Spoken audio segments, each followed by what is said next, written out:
The information that we're dealing with is, for some, a potential to trigger something, all right? Mm-hmm. Because not everyone in the podcast group, which is more and more every day, had these experiences to the same degree. Some people, unfortunately, had really profound experiences with what we're talking about. And so I thought before we moved on into further exploration of basically the polite version would be problematic parental messaging, but it could also be toxic. And so out of respect for those people, I thought it would be more responsible to go through dealing with emotional flashbacks. I mean, I think regular visual flashbacks are reasonably well known, but I'm not sure that people can identify when they're having, to whatever degree, an emotional flashback. And then just giving people something that they can go back to online. You only absorb so much in person, all right? It's like probably 15%, if you're lucky, of what my experiences that I bring, but also I'm going to expert sources as well, just to flesh out the message for you. And so don't expect yourself to remember more than about 10 to 15%, but I want you to have a place to go back to online on hoarding.ca, where you can listen, re-listen to whatever you need to, and it's only an hour. You're not having to wade through 43 hours of podcast to find it, okay? So today we're going to talk about dealing with emotional flashbacks. And a lot of this material is my clinical experience, but I checked it out because I specialize with hoarding disorder or cluttering behavior that can result in hoarding disorder. I checked it out with work done by Carolyn Foster, who writes about narcissistic parents. And we've had a lot of requests per my request last week, I guess it was, for more information on toxic parenting, and in particular, narcissistic fathers.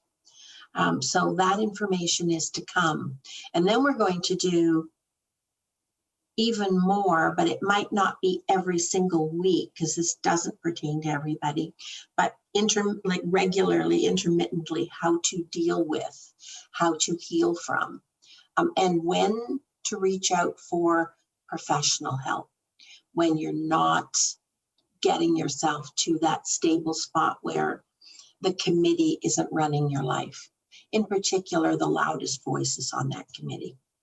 So you're in a plane, you're going down, and it's not necessarily going to crash. It could just be an air bump. We have air bumps in life. When we're sailing along, something happens and we go, whoa, what was that? All right, and that's basically what we're talking about with emotional flashbacks. But you can have regular bumps if it brings something up. So what do you do in the plane? Because it's exactly the same thing you do with emotional flashbacks. You put your own healing mask on first. You save yourself. All right? It's not a selfish thing to do. Heal thyself. So emotional flashbacks, this is what I want you to understand. Emotional flashbacks take you back like that, all right, to a timeless part of your psyche. This is not necessarily in the moment a place you have automatic control of. So it's a timeless part of your psyche where you feel confused, upset. It could be anywhere on that continuum. confused, upset, just uncertain, can't make decisions. You got all these thoughts going through your mind. You hear, you don't actually hear voices probably, but the voices say, oh, you know what, you paid too much money for that. That's wasteful. Well, no, I mean, you're going to need that. You don't know if you're not, it's a sin to waste, whatever those messages are. All right. And they bring you to a profound state of uncertainty where making a decision to clear the clutter in whatever way you have to becomes like walking through mud up to your hips. Okay. And at that point, at the inception of that, you're probably not aware of just how really overwhelmed you've become.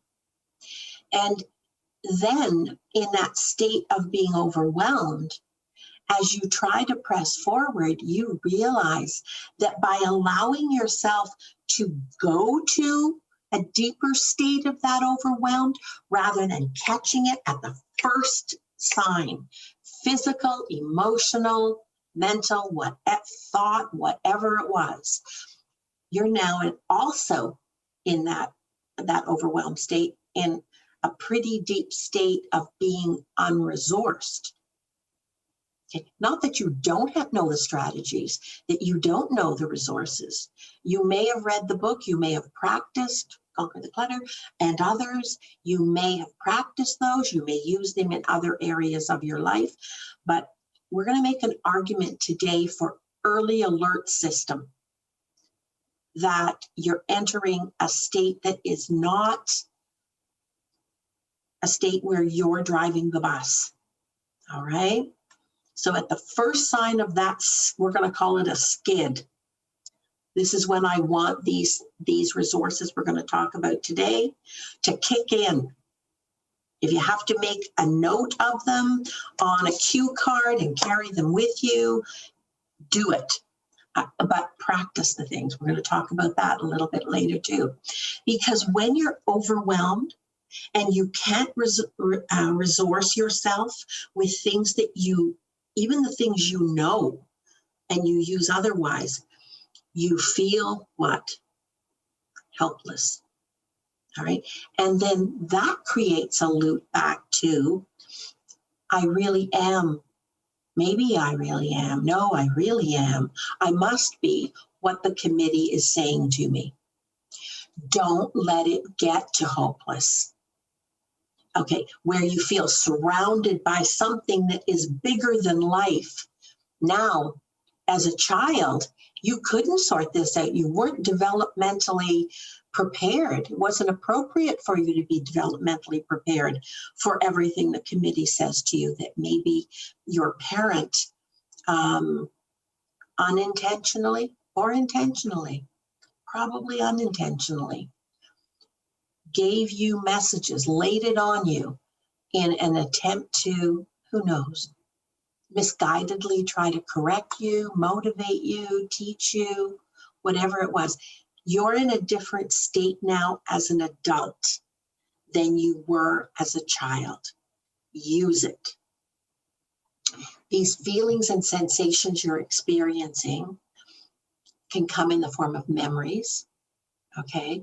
It can come in the form of smells, sensations, vagueness, an absence, like confusion and absence of thought. It can come in many forms. Just remember, that's the moment, that first moment of awareness. That's the moment to do what? Yes, put yourself on pause. Take a step back and remember, today, you are not that child. That is your child responding to something, your inner child, that you weren't resourced for. And it's confusing you, and it's giving volume, and it's giving importance and authenticity to the voices on the committee. And usually, the loudest voices. Remember that those feelings, memories, flashbacks, whatever it was, they can't hurt you now. You've learned an awful lot experientially, life-wise. Knowing your vulnerabilities is a strength, not a weakness. Factoring them into solutions is a way to kind of balance things. All right, you're not the child that is remembering, that's saying, remember, that was a boogeyman. Remember, that was scary. You're not that child, okay? And they can't hurt you. The memories, or whatever form it's taking, can't hurt you today. Put yourself on pause. Wow, glad that was then and not now, is what I want you to say to yourself. They may also remind you that in some ways you still feel a little bit of what you felt back then. Perhaps confused, perhaps alone, to some degree afraid. But the fact is, it's a memory, not a fact. It's a feeling, not a fact. And you're not in danger. That emotional response is not the truth about today. All right? You're safe and you're in the present, and you have the ability to make a different choice. All right? First thing you do, you find and you establish boundaries for yourself, first and foremost, because you are the only thing you can change. What are those boundaries? No, we're not going there. We're not going there. Spend enough time back there, not going there. Whatever you need to do that's legal, all right, and doesn't self-harm, doesn't perpetuate the myth that you are helpless, set that boundary, draw that limit, all right? And make those boundaries be reflective, representational of what you need authentically. It's not just the stop. It's actually being your own advocate in that moment. It takes me so long to say it. It takes no time to do it. But you need to have forethought. You need to see this train wreck coming. After you've had the first experience of it, you say, you know what? We're not going back there again. We're not doing that. I am not putting myself through that again. Neither am I going to pretend and avoid by going into denial. No, that was then. This is now. How do I want now? All right. And then the committee. Get ready for the committee. All right. The committee is that voiced over tape in your head that says, yeah, but. All those contrary voices, they might be to some degree accurate. They might be, but you get to choose whether you're going to use that yourself today as some kind of reality check. You get to decide that. That's part of setting the boundary. Or maybe you're actually going to take the chance of using your own authentic experience with whatever it is. If it's deciding about what stays, what goes, if it's deciding about what you're going to eat versus what the doctor told you to eat, or some other issue, or whether you're going to wear your mask, please wear your mask, please wear your mask. Whatever decision you're going to make. All right. How late am I going to stay up tonight? Well, you know, you're going to be, but you decide. It has the decisions you make when you get pulled along by those emotional flashbacks. All right. The place you get kind of pushed to, you decide. What do I need right now in this moment that I'm feeling this? What do I need? What's the second question? Where is it? And the third question is, how do I get enough of it to make a difference in this moment? It's that simple. When you're asking, what do I need? It's not a big, profound question about what do I need for my life or the bigger. It's right this moment. What do I need? Maybe I need peace and quiet. Maybe I need to go and stand outside and just take a deep breath, particularly during COVID, where if you're in an apartment, maybe I need to open my patio door, if you can step out on a balcony or whatever, and just that change of scene, that oxygen. Because the other thing that happens when we go into these challenged moments, the other thing that happens is we generally start breathing higher and higher and higher in our chest. That's the time. It sounds so mundane, but it isn't. That's when we get the deepest breathing we can manage, the slowest pace, deep, deep belly breathing. All right. Why are we doing that? It's not a benign resource, because if you don't give yourself at a cellular level enough oxygen, you will put yourself and keep yourself in a state of panic. Do you know that? I did my placement for a year, 12 hours on Saturdays alone. I was supervised by a staff sergeant and just, full disclosure, and a manager, a social worker, remotely if I needed it. But I was there alone. And I would go out with police officers on call. Could be any kind of call. There were some real doozies. And what I learned by observing real life is whatever the crisis, you can make it worse by not giving your machine, your body, what it needs. And first and foremost, it needs hydration, all right? And it first and foremost needs breath. Breath is life, and not all breath is the same. Deep belly breathing, the more stressed you are, get somewhere where you can do that. I don't care if you're at the store and you're panicking because you're thinking of buying 100 things on your credit card. Put your credit card down and back in your wallet. Go into the ladies' room or the gents' room. Get in a cubicle. You got some privacy. It's what you can manage in the moment. And do your deep breathing. Somebody says something really unkind to you, before you lash out and make the situation worse, or worse yet, internalize it because you're susceptible to toxic messages and let it hurt you, let it wound you. Put yourself on pause. Put yourself on pause. I'm not deciding this right now. Go someplace where you can get your wits together. You can breathe. You can just de-stress, and then you can make a considered decision. That represents your authentic needs.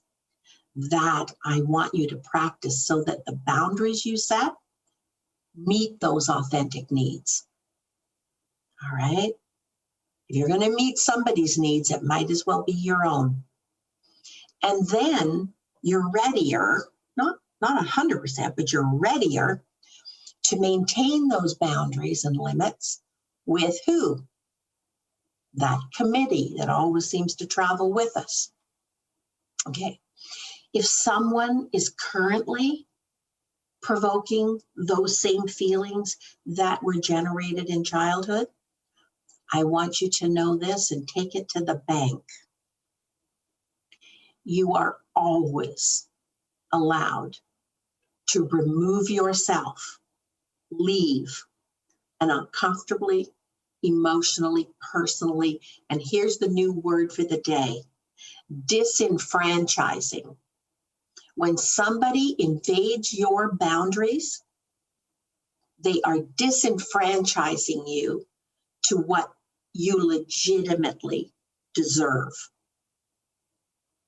Everybody has the right to that physical, mental, emotional, and spiritual safe space around themselves. And the amount is unique to you. You decide it. They don't decide it. So we've been talking about the past flooding forward into the present.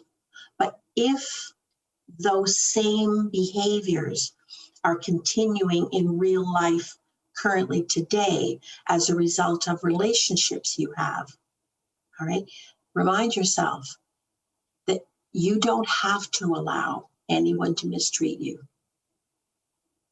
And as a first step, physically leave the environment. Leave it for enough time to right yourself.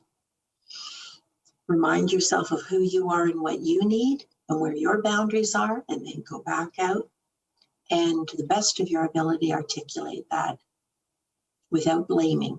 No blaming. Blaming is pointless, all right? Affirmation and assertiveness, you're entitled to that. I want you to get really, really good at that, in fact. All right. The other thing I want you to remind yourself of is that as you leave, inside every one of us is that inner child, all right? Sometimes we lose track of that, but he or she is still with us. They're always with us.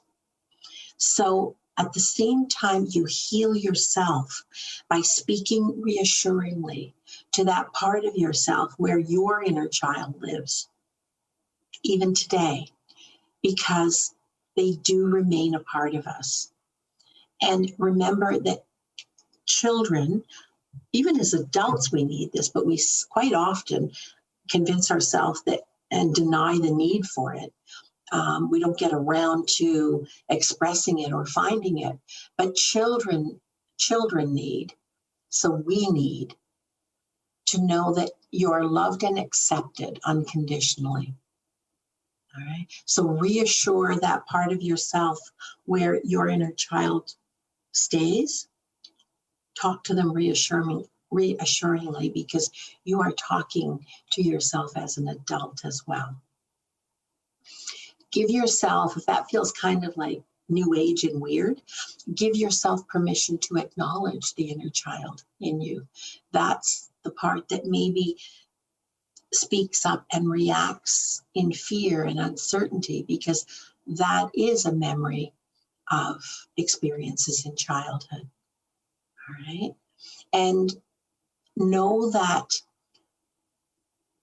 that child needs you to bring them with you when you physically or mentally leave the space. Just imagine that all parts of you, if it feels too weird to think of it as an inner child, all parts of you get to be protected and comforted, all right?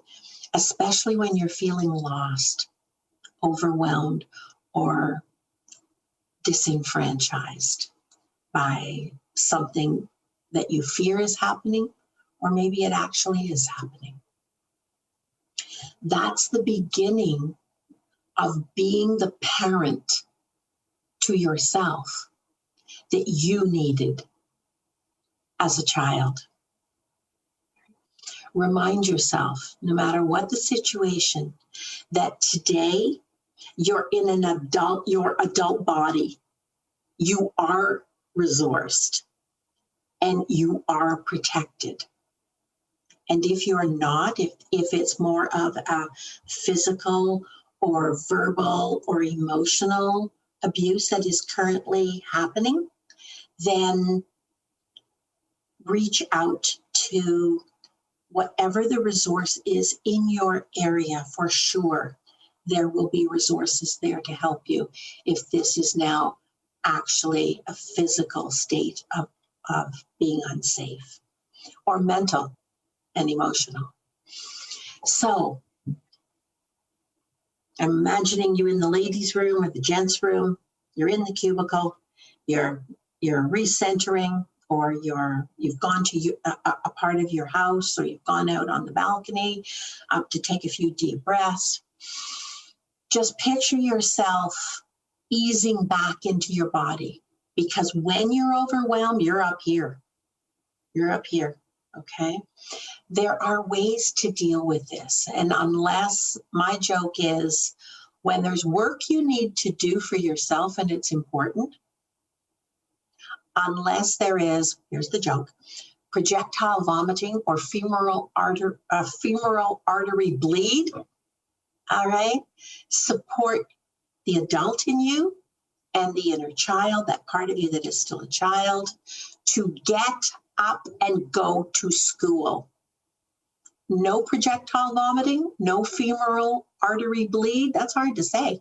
Okay, do what you need to do to center, and then send that child back to school and send that adult back to whatever. When this moment passes, you are going to be happy that you did, not what in the moment the insecurities are convincing you can do. That's procrastination, avoidance, distraction, wallowing, staying in that moment of disruption. Ask yourself, you got yourself pretty well centered? Ask yourself, when I look back on this time frame, what am I going to be happy I did? What am I going to be satisfied that I did? And then do enough of that to make the difference. That's when you do your 15 minutes. Or that's when you ask yourself, do I have enough steam in the tank for that second 15 minutes? All right. That's also maybe when you get that work piece done, all right, that you go back and you either listen to this podcast again, or you look at your notes and you start practicing the strategies and skills that we've been talking about and that we're going to talk about more. Things like deep breathing to de-stress, moderate exercise. Don't roll your eyes. It really does give you a different energy. I am not talking about a workout necessarily. I'm talking about moderate, enough to get the blood flowing. All right. That could be, if you've got good knees, that could be 1 or 2 trips up and down the stairs. That could be walking around the circumference of your house. That could be bundling up if you're in anywhere near Canada and going outside with your mask, walking to the corner and back. Whatever it is, the less you want to do it, the more you need to do it for yourself. Do yourself a favor. Try the contrary of whatever you're telling yourself when you just are convinced that that other thing that you want to distract yourself with, that drawer, that you wanted to sort, is the most important thing. Getting yourself back on an even keel is. Okay. What other strategies? Try eating well. Okay. Try eating well.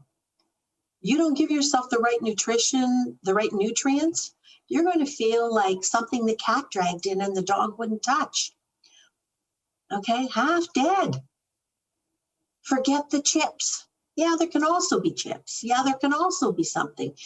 But if you know that you're comforting yourself with poor nutrition, binges of poor nutrition, a lot of sugar, a lot of whatever, yeah, the sugar makes you feel great for about an hour and a half at tops, right?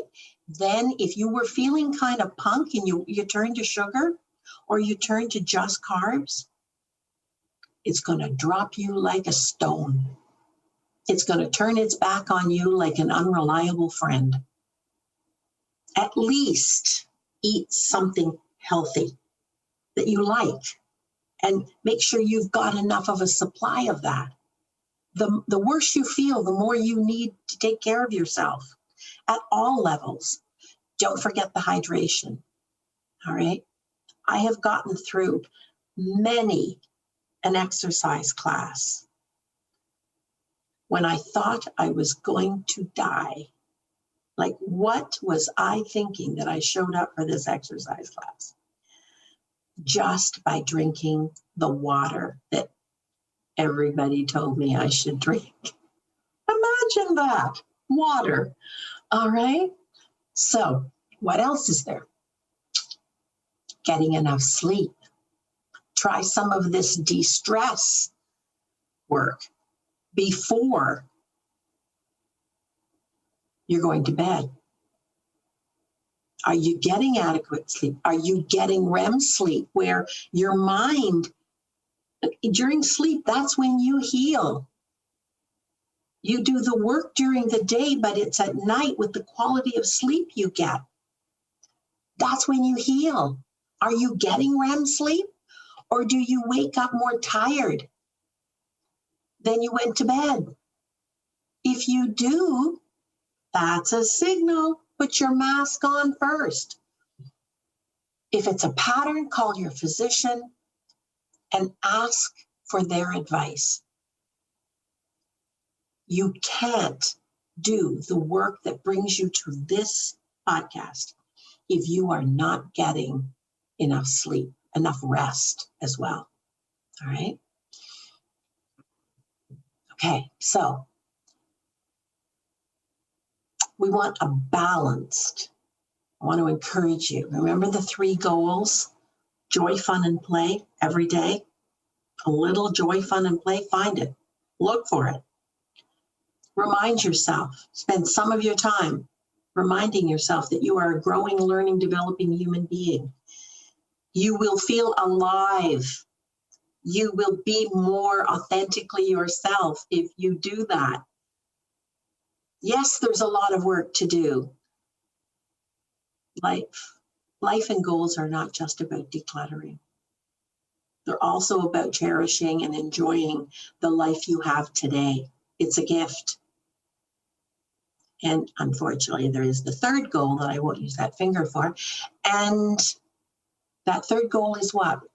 Just life maintenance. Just the things we have to do that are kind of boring and when you wake up, nobody really wants to do. That 15 minutes a day. And whatever it is, boy, I've said this so many times, but it's so true.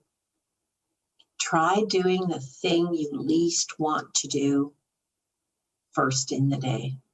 Get it out of the way, because then the rest of the day is yours. Guilt-free. That committee can go on holiday. I did it. You can shut them down like nothing on and feel good about it. Feel entitled. You wait and drag on and avoid and procrastinate. You just wasted your whole day. You wasted the whole day because you know what? It takes energy to keep those blinders on. All right, it takes a lot of energy.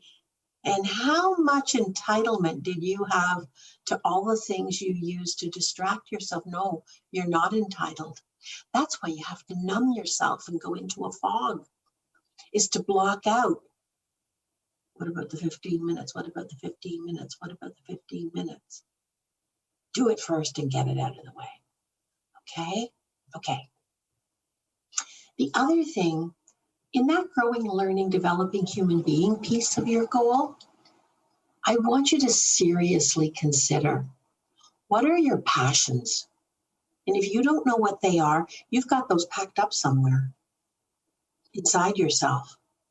And I'm betting you've got them packed up because you don't feel entitled to have them until all this work is done.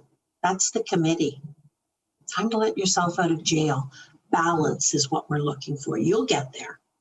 You'll get there if you promise yourself better balance. What are your passions? What do you believe in? What really lights your fire? And here's a biggie. What is your purpose in life? Do you have a purpose? Do you have any idea of what your purpose is? Here's something I want you to consider. I'm not going to say that it is truth, but it certainly is something to consider. So do you think that you being on this earth when lots of people aren't,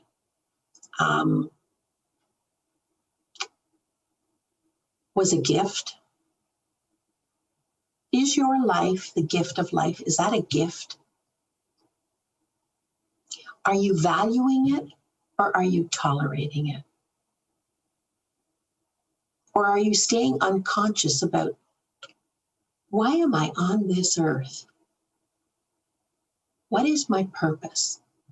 What can I do that adds meaning to the fact that I'm here?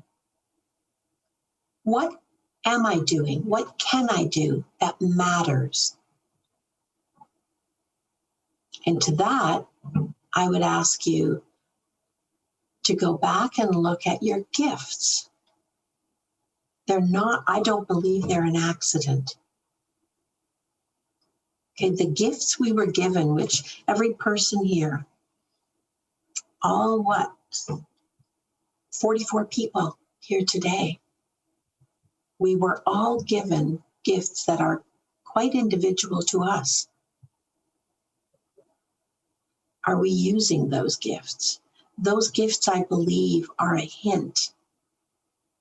They were maybe the foundation pieces to the purpose we have.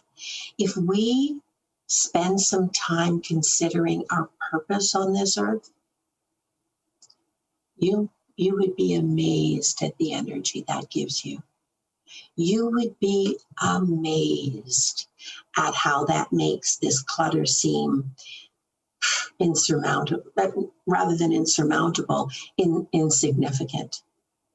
All right. And I've seen this many times with my clients where they've had loss, they've had illness, they've had setbacks like surgery. They just seem to be swimming in a stew of challenge over, 2 years, 5 years, 10 years, whatever it was. It seems endless. And then the thing that gives them joy, the case that comes to mind right now, but it certainly isn't restricted to this situation, was a woman who was profoundly lonely. All right. She'd been betrayed and she was profoundly lonely. And she had children, but they were so far away. And then her children started to have children, but they were so far away. And she was just like this little thing bobbing on the water, just trying to stay on top of the water. And she was shopping like a demon, all right, to fill that void.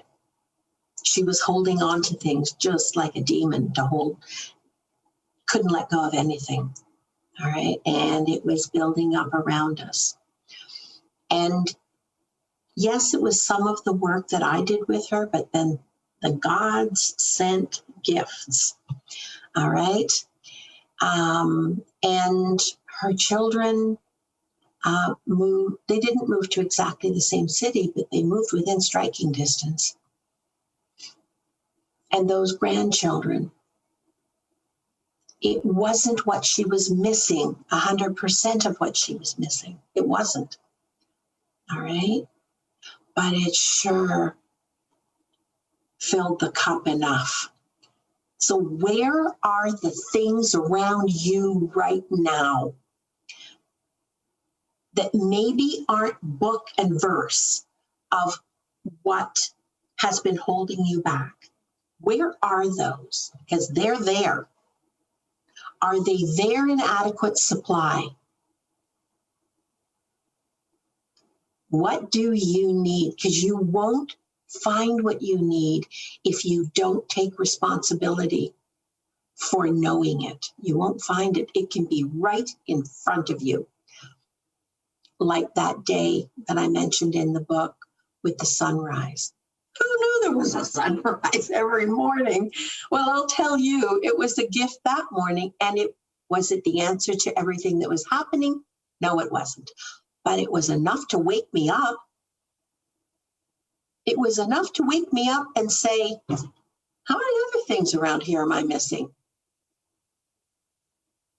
Maybe I need to take some responsibility for looking for the positives. And woe betide me.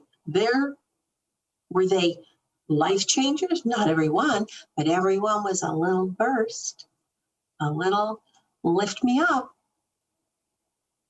Where are the things that will bring you to an adequate level that you give yourself the energy? You go out in search of that will give you the energy to remind yourself you're worth the solutions you're looking for. Those voices, those toxic messages, they're in the past. Don't do yourself a favor. Don't repeat them to yourself. Silence them. That was then. This is now. Is it possible that you may not have given, up to now anyway, enough time and enough effort to figure out what your purpose and your gifts are? All of the things we've talked about above, all those easy strategies, okay? Moderate. The one thing they can give you, those things we've talked about, they can moderate your rebound reaction into fight, flight, fawn, or freeze. Those are stress responses. Leave the stress room. All right, leave the stress room. How do you leave it? Get really good at those things. Proactively find what your passions are. Somebody today said that they snowshoe every day. That may not be your ilk. What is? What would make the difference? Find it and do it. Take personal responsibility for learning the skills we're talking about today and practicing them. And turn those strategies into additional skills you have. Because as strategies, otherwise, the best aids, the best strategies, all they remain is print on a page or my voice on this recording. You need to practice them to turn them into your skills. What possible use is a list of strategies that work on a page? What use is that to you? It's not interesting information, not the first thing that's going to come to mind when you need them. Or my voice on this recording. In the moment, you don't have time to go back, open your computer and find this moment in this podcast. You just don't. Practice them. Today, start with just one of the recommendations that we've been talking about. And prove to yourself that you're worth knowing it and using it. All right? Know it and use it. Find a safe place. Decide today, where is my safe place that I can go to and don't invite the committee? Okay? And use that safe place as needed to unwind when you're defeating yourself, procrastinating, distracting, avoiding. Go there, recenter, feel entitled to use it whenever you need to. You're the only one who knows your needs well enough to act on them. Resist the inner critics. Say no to the mental critics. Leave the meeting. All right? Leave the meeting. Go to that mental safe place. Close the door. Reclaim yourself today as an adult. Bring that child inside you along with you. Replace the negative thinking with this is your homework, folks. All right, this is your homework. Prepare a legitimate list of your qualities and accomplishments. That's not a small thing. Prepare it. A client of mine who had more fear legitimately based in her life managed to overcome agoraphobia.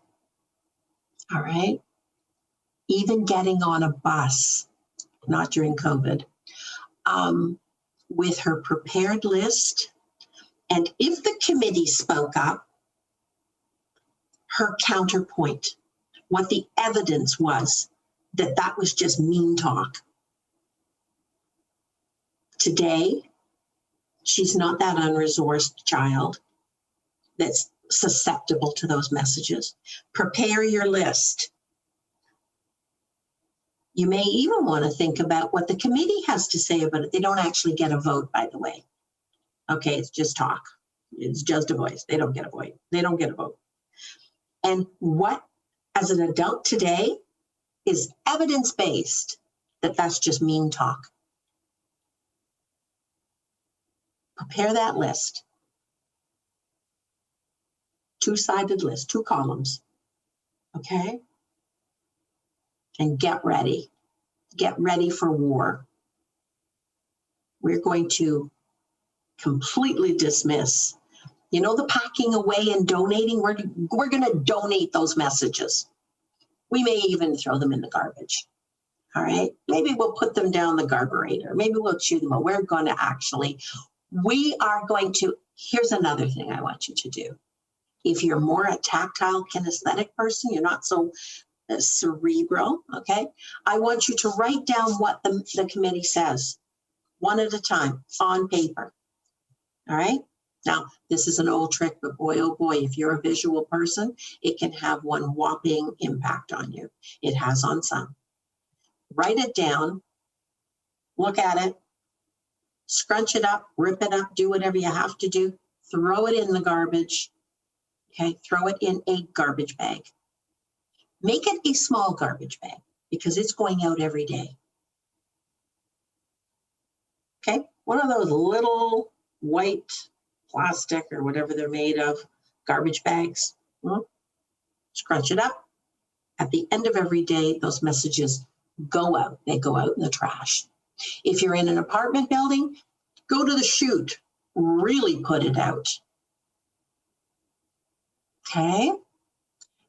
And replace them with going back and looking at these are my legitimate qualities and strengths.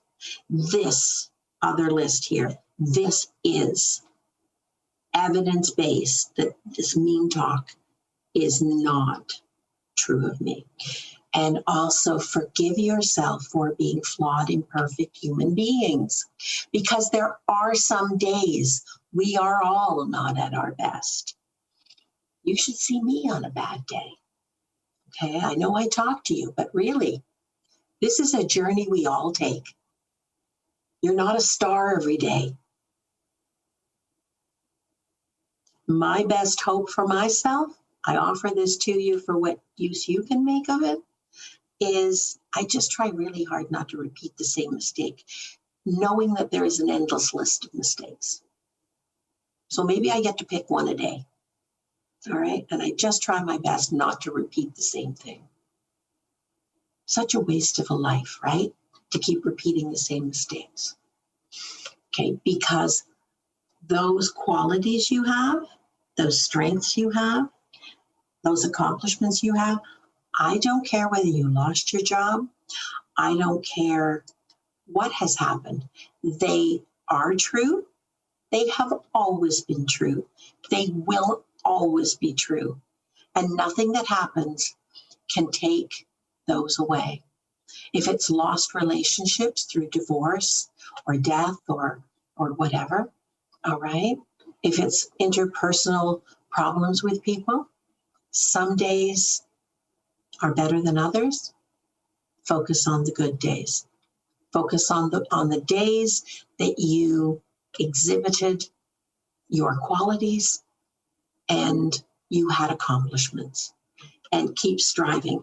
You don't hit the target by looking at the dart that's on the wall rather than the dart that's in the center of the dartboard, right? So don't focus on the negative, because that's where you're going to go. My granddaughter, I have to tell you this, got me a t-shirt, okay? And she did it on her own. She was about, maybe 11 at the time. And she said, Granny, I know you don't like t-shirts that have sayings on them, but I saw this and I thought, and I bought it with my own money. I know, well, that's something, okay? So I still have the t-shirt. I don't wear it, but I have it. And it says, don't look back. You're not going that way. Don't look back. You're not going that way. Okay, and I thought, boy, that pretty much sums it up.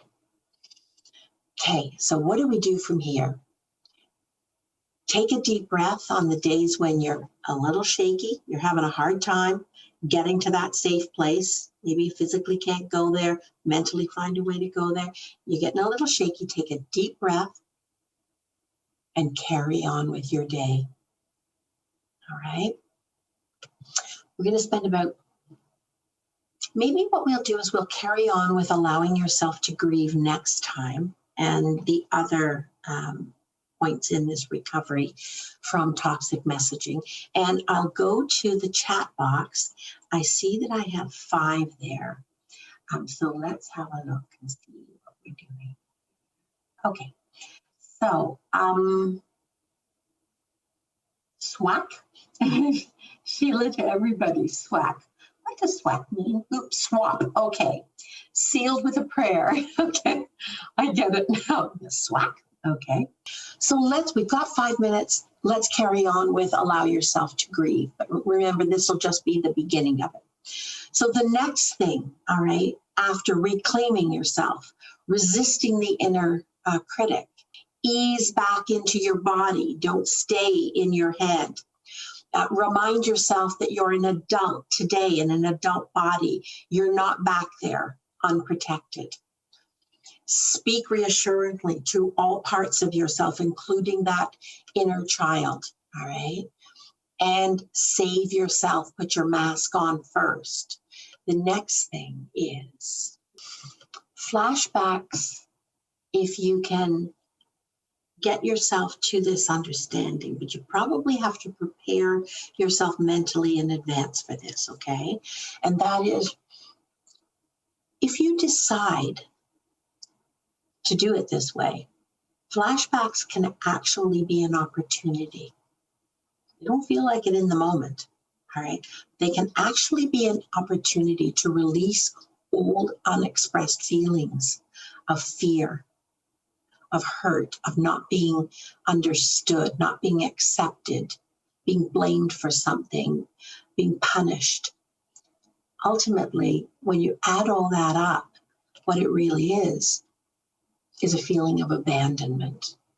For heaven's sakes, as an adult today, don't abandon yourself. It's a choice. There is no need for you to abandon yourself. All right? No need. Don't repeat. Don't look back. You're not going that way. All right? Don't abandon yourself.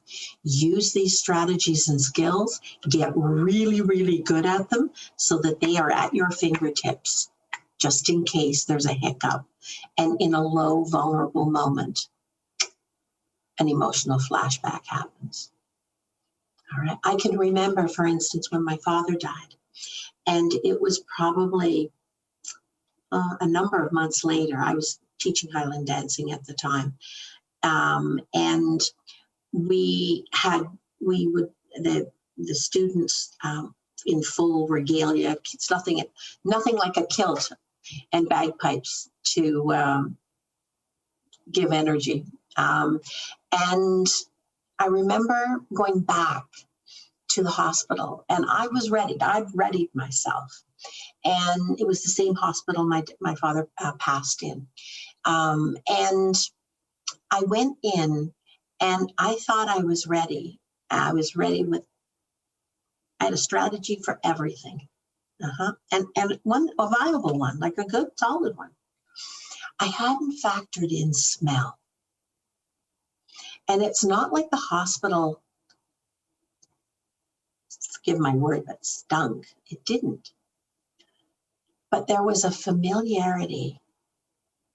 Within 6 steps of getting in that, I was in shambles. I was in shambles because it snuck up on me. Luckily, I had done the homework and I had strategies prepared so that I didn't turn what was supposed to be a really positive experience for all of these disabled veterans into a crying fest, or them having to witness another trauma, which I didn't really want to be the orchestrator of. Luckily, I also, in addition to that, had the comfort of a lot of my students' moms and dads to kind of remind me, you're in the moment now. We're here now. Of course, that's understandable, but this is who you are in this moment. And we value you. We like you. We value you. Where are those sustaining relationships? Where are those sustaining, validating voices? Where are they? You know, even on Do You Want to Be a Millionaire? You get 3 choices, or you get something else. You get to call an expert, thanks, or you get to call a friend. Who are the friends? Who are the friends that you can call when something sneaks up on you? Why would you do that? To remind yourself who you are today, so you don't have to fight so hard to make yourself remember. To remind yourself of what you're worth. All right, truly what you're worth, authentically, and also to get you back in the here and now. So you don't spend so much time back there fighting your way back. Who are they? Get that list. Don't forget, if you're going to rely on those friends, that healthy relationships are reciprocal. Ask yourself, what do I do for that friend?